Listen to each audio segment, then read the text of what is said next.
સુરતમાં હથિયાર બતાવી દહેશત ફેલાવનાર આરોપીને ડિંડોલી પોલીસે કાયદાનો પાઠ ભણાવ્યો છે। ઘટનાની જાણ થતાં જ પોલીસે તાત્કાલિક કાર્યવાહી હાથ ધરી આરોપીની ધરપકડ કરી। આરોપીએ બેસ્તાન આવાસ વિસ્તારમાં તીક્ષ્ણ હથિયાર બતાવી લોકોમાં ભયનો માહોલ ઊભો કર્યો હતો।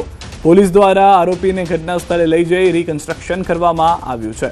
ડિંડોલી પોલીસે આરોપીને કાયદાનો પાઠ ભણાવ્યો છે। કસ્ટડીમાં લઈ લેવામાં આવ્યો છે। આરોપીને હથિયાર બતાવી દહેશત ફેલાવનારા આરોપીનો વિડીયો જે છે તે પણ વાયરલ થયો હતો। લુખ્ખાઓ જે લુખ્ખાગીરી કરતા હતા તેઓને ઘટના સ્થળે લઈ જવામાં આવ્યા હતા। ઘટનાનું રિકન્સ્ટ્રક્શન કરાવવામાં આવ્યું હતું। પોલીસ તેની સાથે ઘટનાનું રિકન્સ્ટ્રક્શન કરાવ્યા બાદ જે સર્વિસ કરી છે તેના પણ દ્રશ્યો હાલમાં આપને ભલે દેખાતા ના હોય પરંતુ તેની ચાલ પરથી એ સ્પષ્ટ થઈ રહ્યું છે।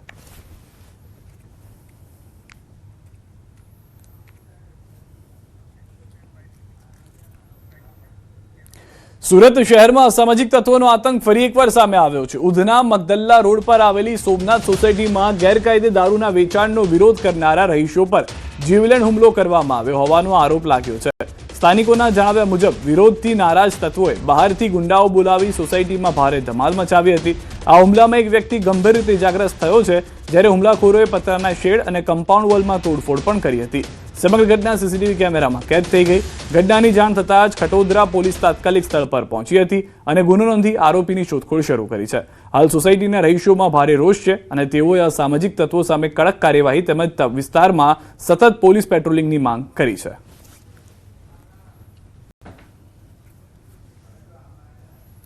ચાલતો હતો ત્યાંથી દૂર ઉભેલો હતો, પથ્થર માર્યો તો મને વાગ્યો। એ ખબર જ નથી કોઈ પતરાની પછાડી એટલે કઈ ખબર પડી નથી અમે તો સામેથી કઈ કર્યું જ નથી। એ લોકોએ સામેથી વાર કર્યો કે આમાં એક્શન લેવામાં આવે ને આ જે અસામાજિક તત્વો છે તેને પકડવામાં આવે। પહેલે આ સોસાયટીમાં જ્યારે હું નાનો હતો મારા પપ્પાના ટાઈમમાં કમ્પાઉન્ડ વોલ હતી જૂની, પણ અમુક અસામાજિક તત્વોના લઈને તૂટી ગઈ હતી। હવે અમને કોઈ એનો ઓબ્જેક્શન ના હતો, અમારા જોડે પણ એકદમ વ્યવસ્થિત જ વાત થઈ, પણ મહિલાઓના જવાથી તરત જ એમના ઘરવાળાઓ ને બીજા અસામાજિક તત્વો જે દારૂ બંધ કરાવેલા છે ને એને દારૂ ચાલુ કરાવવાના હેઠળ આ પતરાની વોલ તોડાવી ને આજે સવારથી પાછું જે લોકો સોસાયટીના પણ નથી ને એ લોકોના પણ નથી, એ લોકોની પણ અવર જવર ચાલુ થઈ ગઈ છે। તો શહેરની અંદર અસામાજિક તત્વોનો જે આતંક છે તે સતત વધી રહ્યો છે। બહારથી ગુંડાઓ બોલાવીને સોસાયટીમાં ધમાલ કરવામાં આવી હતી જેના સીસીટીવી પણ આપને દ્રશ્યોમાં જોવા મળી રહ્યા છે। બીજી તરફ સ્થાનિકો ઇજાગ્રસ્ત થયા છે જેઓને હાલમાં સારવાર માટે ખસેડવામાં આવ્યા છે।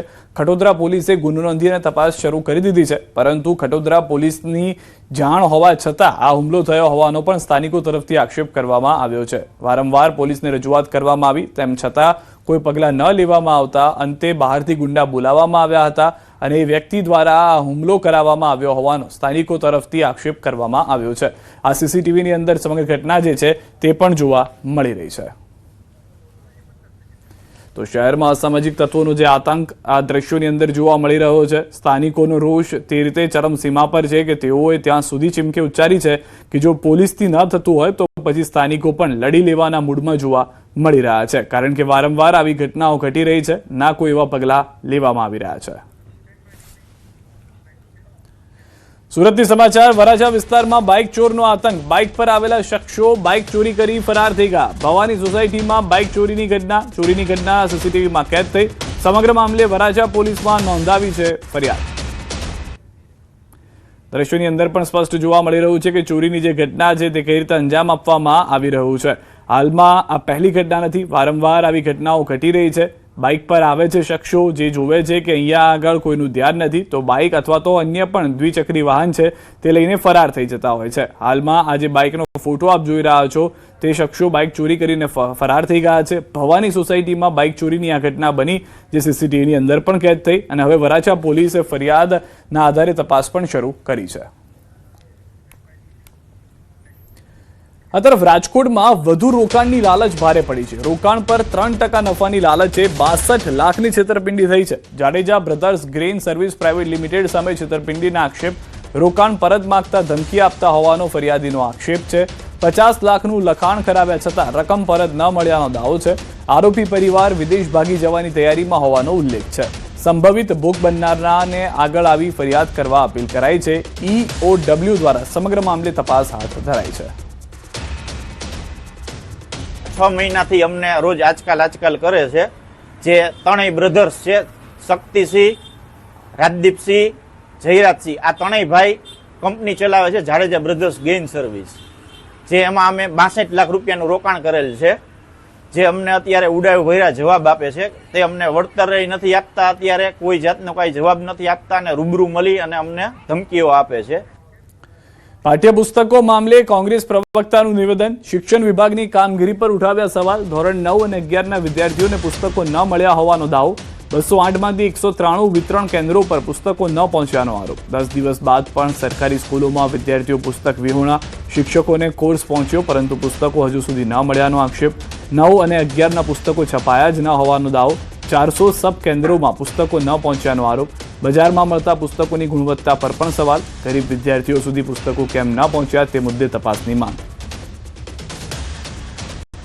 ગુજરાતની અંદર ખાસ કરીને ધોરણ 9 અને ધોરણ 11ના જે પાઠ્યપુસ્તકો જે છે એ શાળાઓ સુધી પહોંચ્યા નથી, વિતરણ કેન્દ્રો સુધી પણ પહોંચ્યા નથી. 8માંથી 193 વિતરણ કેન્દ્રો ઉપર પુસ્તકો પહોંચ્યા નથી. રાજ્યમાં શિક્ષકોના આંદોલનની આજથી શરૂઆત થઈ છે. 2010 પહેલા ભરતી થયેલા શિક્ષકોને ટેટમાંથી મુક્તિ આપવા માંગ સાથે શિક્ષક સંઘના નેજા હેઠળ 20 જૂન સુધી તમામ જિલ્લાઓમાં ધરણા કાર્યક્રમો યોજાશે. અંદાજે 1 લાખ શિક્ષકોને 2028 પહેલા ટેટ પાસ કરવાનો નિર્દેશ આપવામાં આવ્યો છે, જેના કારણે નોકરી સુરક્ષા અંગે ચિંતા વધી છે. શિક્ષકોનો દાવો છે કે તેમની ભરતી તે સમયના નિયમો મુજબ થઈ હતી, તેથી ટેટ ફરજિયાત ન હોવી જોઈએ. સાથે જ જૂની પેન્શન યોજના અમલમાં લાવવાની પણ માંગ ઉઠી છે. અમદાવાદ મ્યુનિસિપલ શિક્ષક મંડળે કલેક્ટરને આવેદનપત્ર આપી વિવિધ માંગણીઓ રજૂ કરી છે. અમારી ટોટલી 4 માગણી છે. સુપ્રીમ કોર્ટનો જે ચુકાદો આવે છે એની સામે એટાટ સામે અમને રક્ષણ આપો, કારણ કે જે ટેટ પરીક્ષા છે એને નાબૂદ કરવી જોઈએ. કારણ કે 2010 પછી લાગ્યા પછી એટલે આજે 20-25 વર્ષ થયા અને એમ કે પરીક્ષા આપીએ ત્યારે લાભો મળે, આ કેટલું વ્યાજબી છે? આ ગેરવ્યાજબી છે અને અમારા ઉપર જોખમી છે. એટલે આ પરીક્ષા રદ થાય એ અમારી માગણી છે.